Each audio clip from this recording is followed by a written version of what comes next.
Welcome to another episode of the Real Estate Market Minute. My mission is to help you better understand the latest trends in the U.S. real estate market and share with you my analysis and industry expertise.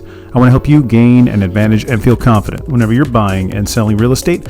I'm your host, Mark Salib. I'm a passionate real estate professional, advisor, and investor, and I love what I do. Follow and DM me on Instagram at The Salib Group. Send me an email, mark@thesalibgroup.com. And as always, thank you for tuning in to today's show. All right, folks, last episode we looked at the fastest growing metros in the USA. That was according to U-Haul. Well, today I want to look at something a little bit more interesting. You know, that last episode was the major metros, right? Top 5. Where are people moving to?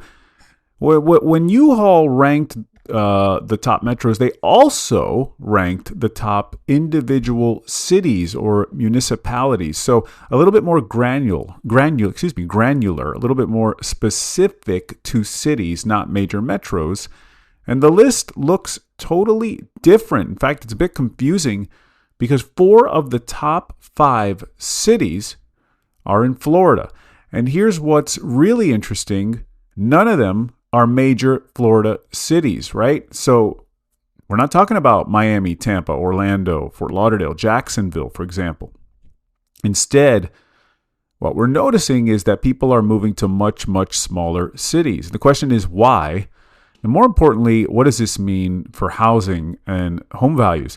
All right, the U-Haul Growth Index, which I covered in the last episode, what it does is it tracks one-way U-Haul arrivals versus one-way departures. So, you know, folks use U-Haul trucks all the time to move. And so what a great way to track where are people moving to and from in the United States. If more U-Haul trucks move into a city than leave, that city experiences positive net migration. And so that city, the more positive it is, the more moving in versus leaving, would rank very high. Okay, so the top 5 growth cities, according to U-Haul, here are your fastest growing cities. Number 1, Ocala, Florida. Number 2, Northport, Florida. Number 3, Myrtle Beach, South Carolina. Number 4, Kissimmee, Florida. And number 5, Claremont, Florida. Now, for those of you that don't know, real quick, number 1, Ocala, Florida.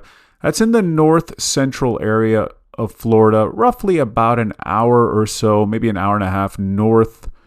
It could be a little longer, but right around there, north of Orlando. So Ocala is a little bit north of Orlando. Northport, that's near that Sarasota, west coast part of Florida area. Myrtle Beach, South Carolina, obviously coastal city of South Carolina.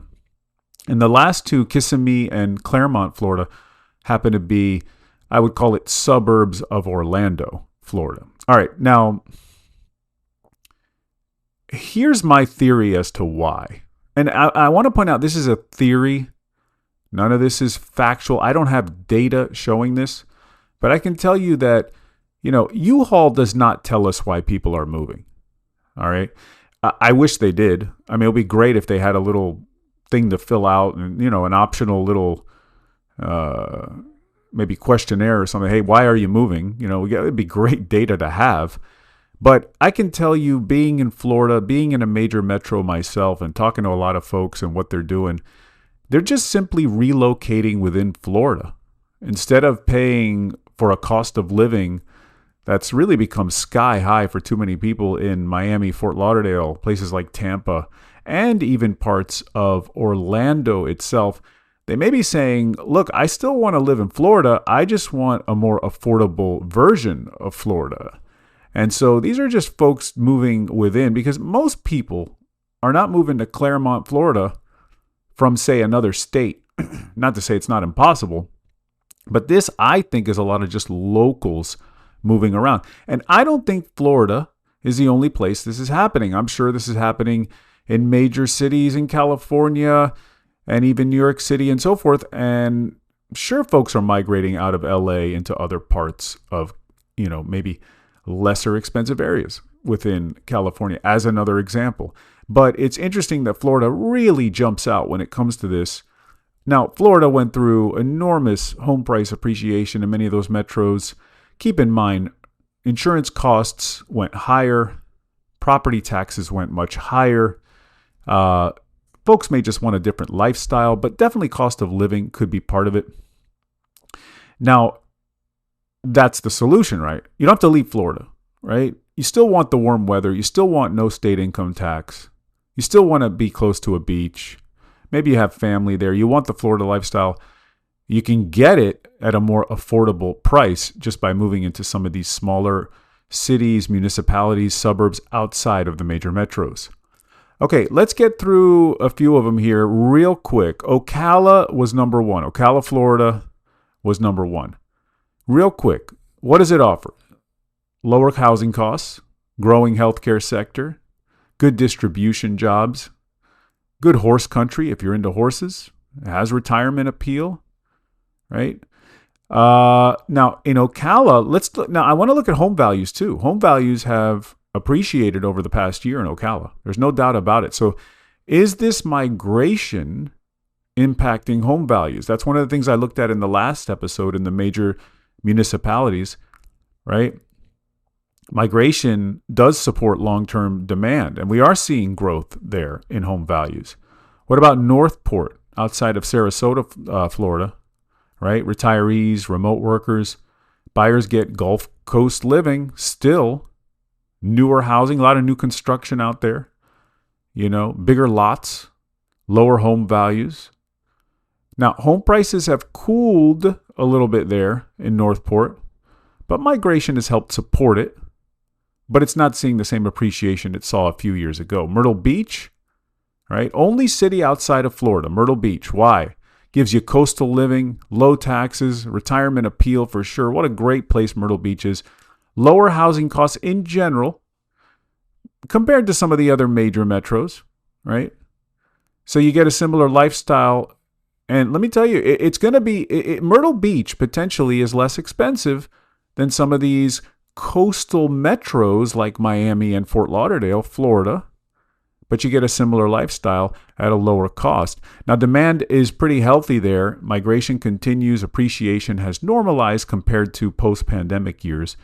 But Myrtle Beach is holding up well. And then Kissimmee, Florida, just outside of Orlando, very close to Orlando. Disney obviously is a big employer there. You get tourism jobs for sure. And you still get access to Orlando. You're pretty close to it without Orlando prices, right?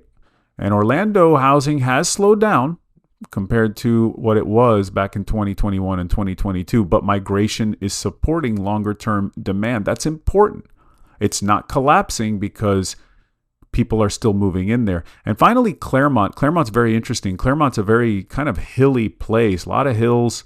Now, it's got actually the fun fact for you. It's got the biggest hill in all of the state of Florida. And Florida is a very flat state. But Claremont's got the largest hill in all of Florida. All right. Now, it's a fast-growing community. Tons of development. Tons of new master plan communities in Claremont. It's incredible how much of that's going on. Beautiful lakes, a lot of family neighborhoods, easy access to Orlando employment. It's not that far from a major city. And again, it's holding up quite well. Now, these cities offer better affordability, lower cost of living, more space, newer development, higher quality of life.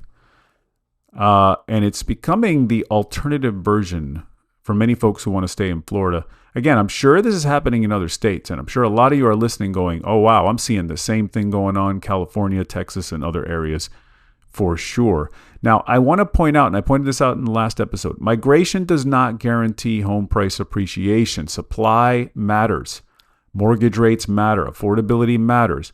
But sustained population growth is one of the strongest long-term drivers of housing demand. It tells you people want to be there, and that's key. Now,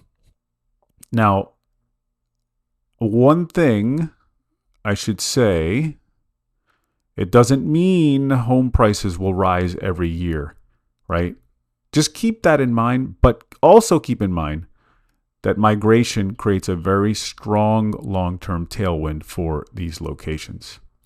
All right, so Florida is not losing people. It's redistributing people, I'd like to say. Many residents still want everything Florida has to offer. They don't want Miami or Tampa prices or even Orlando prices. They're moving 50, 100, maybe even 200 miles away while staying in the same state and gaining those benefits of the warmer weather and no local state income tax.